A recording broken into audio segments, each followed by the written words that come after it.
Meu nome é Keila Mara Garcia Carvalho. Sou do curso de licenciatura em Artes Visuais da UNB e o tema abordado vai ser arte, educação, artesanato e design.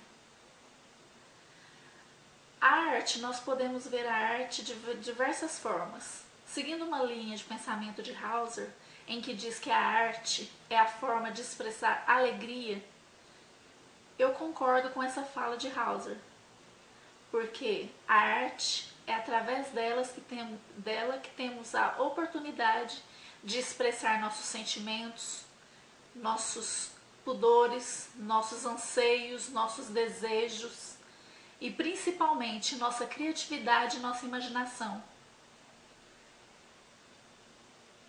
Estudando durante esse curso, podemos ver diversas etapas onde a arte estava presente. Inicialmente, começamos com a arte primitiva. A arte primitiva, ela era feita nas paredes das cavernas.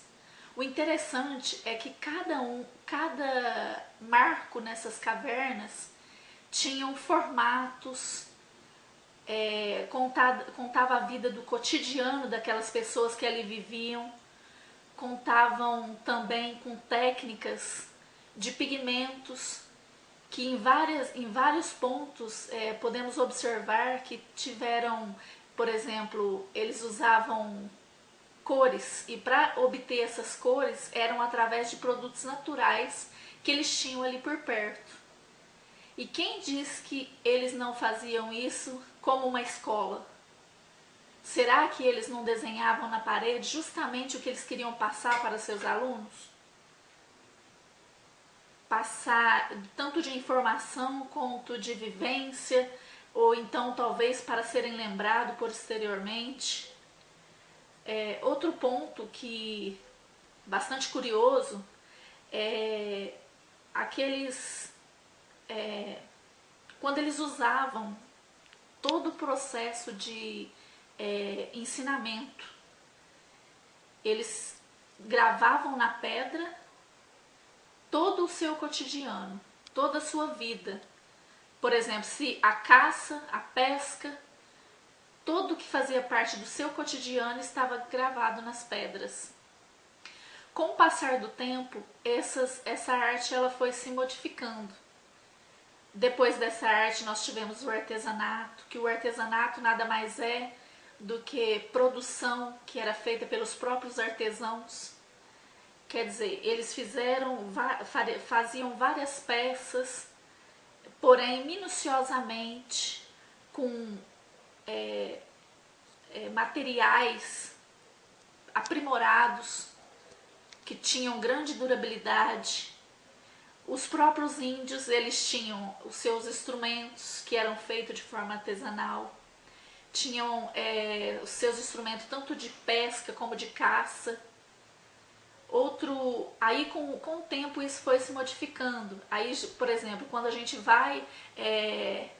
viaja, por exemplo, para o Nordeste, é visível toda a forma de artesanato. Cada região tem o seu artesanato, a sua forma com que as pessoas possam ganhar, possam ter um sustento com o próprio trabalho.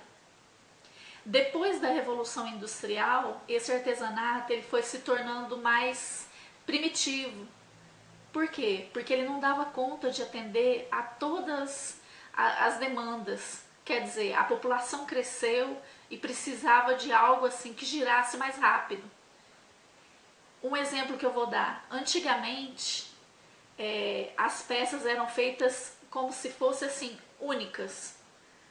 Com a industrialização, após a Revolução Industrial, houve-se uma necessidade de ter grandes quantidades, obviamente com preços muito mais baratos. Assim, a qualidade nem sempre é a mesma, os objetos também não saem iguais, mas não tão iguais, existem muitas falhas ainda, porque o ser humano, a máquina ainda não conseguiu dominar totalmente, com perfeição, a criação de várias coisas.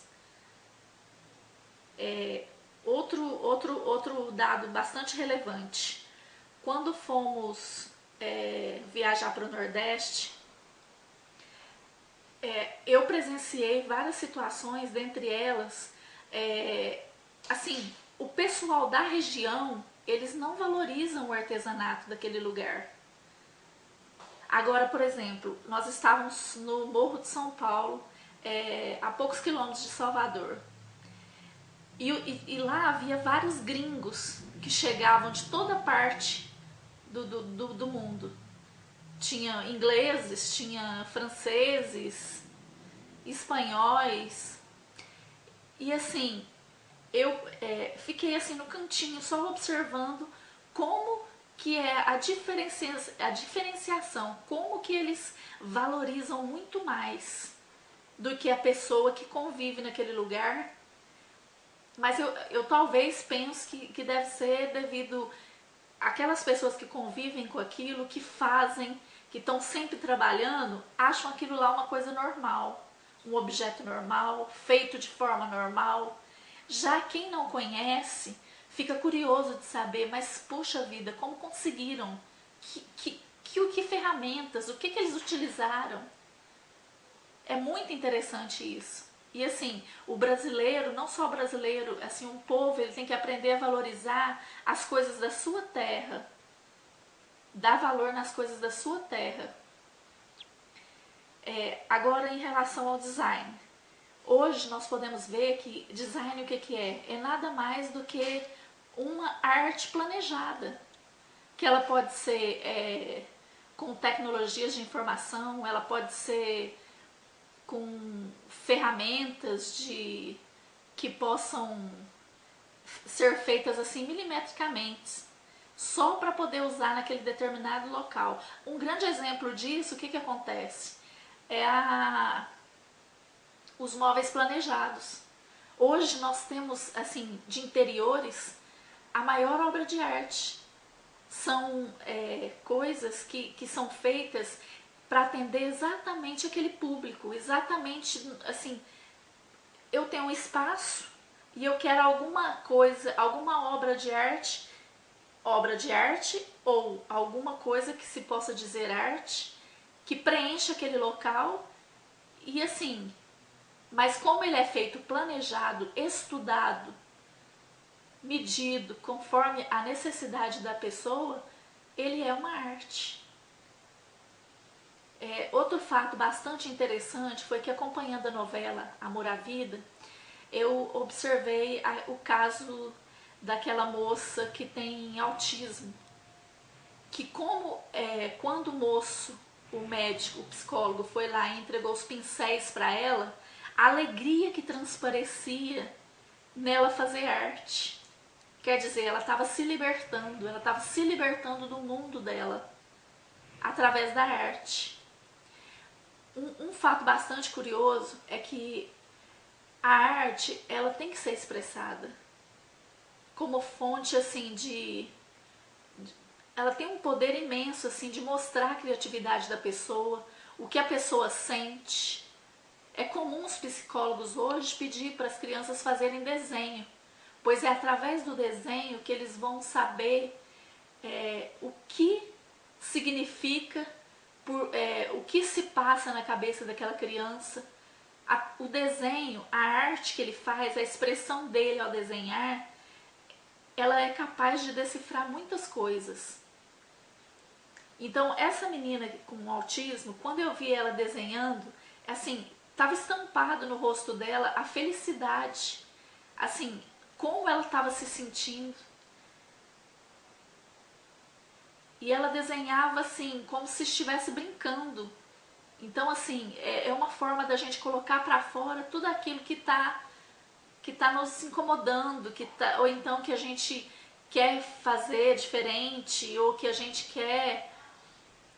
Eu me lembro muito bem que eu tinha uma professora de artes no ensino fundamental, que ela só fazia nós fazermos desenhos estereotipados. Então, quer dizer, eu me sentia sempre frustrada, porque eu nunca conseguia fazer um desenho igual ela mandava.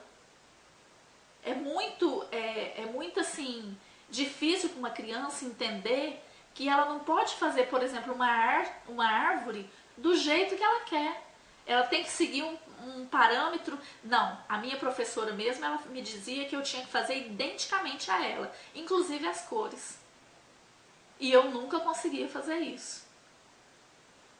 Então hoje a gente vê que o quanto é importante deixar a criança se expressar. Você pode sim direcionar ela, mas não fazer com que ela faça exatamente o que você quer, pré-determinando qual vai ser a criação dela.